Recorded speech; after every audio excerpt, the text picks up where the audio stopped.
Good morning. Welcome to the New Jersey Morning Show. I'm Cara DeFalco. And I'm Mike Favetta. Thanks for joining us this morning. Cara, great to see you on this Thursday morning. You as well, We've my got friend.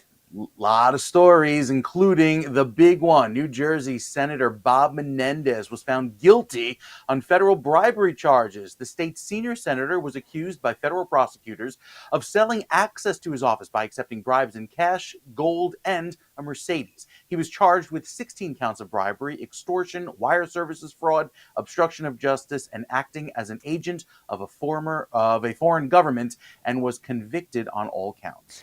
And this morning, there is word that Senator Menendez may resign. And of course, joining us now to discuss it all is host of New Jersey Politics, Laura Jones. Laura, welcome to the show. We're always happy to have you on. Oh, so good to see you both.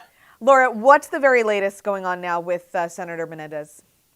Well, as far as his resignation status, that remains unclear because there are some conflicting reports coming out about that. NBC News initially reported that Menendez had told allies that he would resign from Congress after being convicted on those corruption charges. However, Menendez quickly denied the report in an interview with CBS News, stating he has no plans to resign. The senator was found guilty on 16 charges, federal charges, including accepting bribes and acting as an overseas agent for Egypt, despite mounting pressure from prominent Democrats, including Senate Majority Leader Chuck Schumer and fellow New Jersey Senator Cory Booker. Menendez is remaining defiant. Classic Bob Menendez. He has vowed to appeal the verdict. He is maintaining his innocence and his patriotism. Right after he was convicted, he came out and he looked at reporters and he said, "I have never betrayed my oath of office." Now, if Menendez refuses to step down, which it looks like he may be refusing at this point to step down, Democrats are contemplating an expulsion effort, which will require a 2/3 vote majority in the Senate. That hasn't happened since the Civil War. So that's where we stand now. Wow. Wow, that's really something. So there are a lot of people calling for Menendez to resign, including those in his party, Laura. Yeah. So, Mike, he is facing intense pressure to step down after being found guilty again of 16 charges, not just Republicans. It's coming from Democrats. As I mentioned, the Senate Majority Leader, Chuck Schumer, also Cory Booker. We've got Phil Murphy stepping in. In all, I believe there are about 30 senators who have called on the senator to step down, and they're urging him to quit. Interesting little tidbit of history here, especially as it relates to New Jersey. The last time a New Jersey senator faced an expulsion was back in 1982. That's when Harrison Williams got caught up in the Abscan scandal, right? So he actually resigned before the Senate could vote on expelling him. But again, the Senate hasn't voted to expel anybody since the Civil War.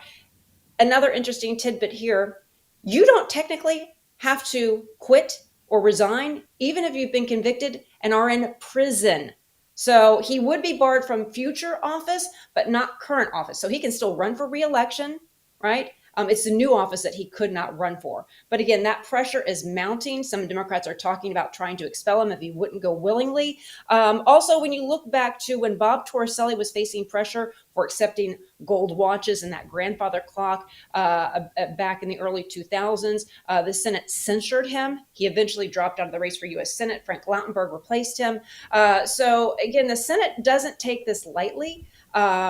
Voting to expel, usually it's something for treason. Acting as a foreign agent is not the same as treason, right? Because what Bob Menendez did as a foreign agent, according to prosecutors, is he put another country's interests above our country's interest. It wasn't like selling the nuclear secrets to somebody. So so this isn't qualify as treason.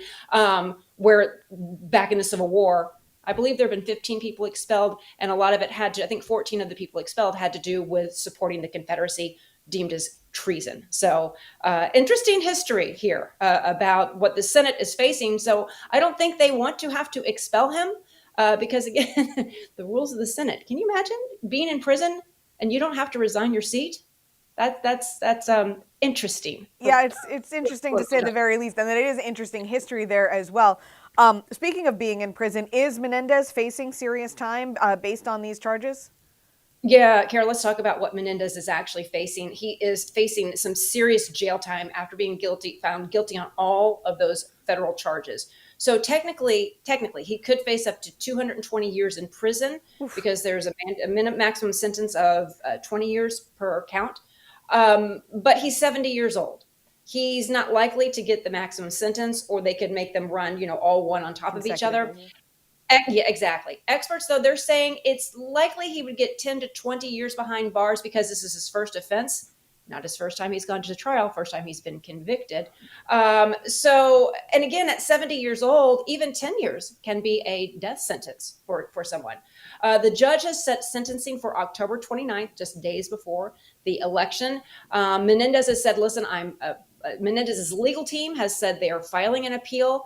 He's not being detained before sentencing, so he's home.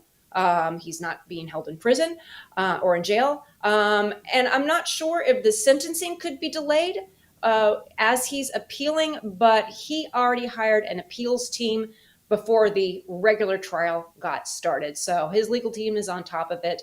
And this isn't over. Mm. Wow. Laura, what impact do you think his conviction will have on the election? I mean, whether he's convicted or whether he gets prison time, or depending on whatever the sentence may be. Right. Well, because remember, he's still running as an independent. And he has, I believe, until August 16th to make a decision on if he's going to stay in the race. So he's running as an independent. So he doesn't have a Democratic machine pressuring him to get out. But this is certainly, to say the least, to say it's a major blow to his campaign, it's an understatement. Even though he is running as an independent now, voters, they can be unforgiving when it comes to corruption charges. And honestly, because there are so many other huge stories grabbing the headlines, right? Donald Trump is a convicted felon now as well. Some people aren't paying attention to the news, so they might see his name on the ballot and just think, oh yeah, Menendez is who I voted with before. Let's be real, because we're paying a lot of attention to it. But given an assassination attempt on President Trump, given Joe Biden, facing pressure with his own party, people may not be paying attention to Bob Menendez. So, Democrats in New Jersey, they threw their support behind Congressman Andy Kim. So it's possible Menendez could end up taking some votes away from Andy Kim. And then that could potentially help Republicans. They could have a little bit of an opening to gain on that. And Republicans, they haven't had a seat in the U.S. Senate since the 1970s. But again, to give that perspective, New Jersey is so blue. It's still kind of a long shot for Republicans to flip the seat. But some of the polls are showing, Trump is gaining momentum, even in New Jersey. So it could be a little bit closer than we think, especially if Menendez's name stays on the ballot. Now, if Menendez did resign, there would be another interesting storyline to follow, because then Phil Murphy would have to appoint a replacement. Who would he replace? Would he replace it with Andy Kim, who's the presumptive nominee or the presumptive winner on the Democratic side? Would he pick somebody else? And then technically the congressional seat would be open. New Jersey's election law is kind of complex, but there's a lot of unintended consequences as well. But as far as resigning, Menendez says he's not going to at this point, and he's remained pretty defiant. So I guess we'll see. Absolutely, we will. All right, Laura Jones, thank you very much, host of New Jersey Politics right here on New Jersey. We always appreciate your insight and your information, because I don't know how else to navigate this stuff anymore. Thank you, Laura. Too. You're welcome.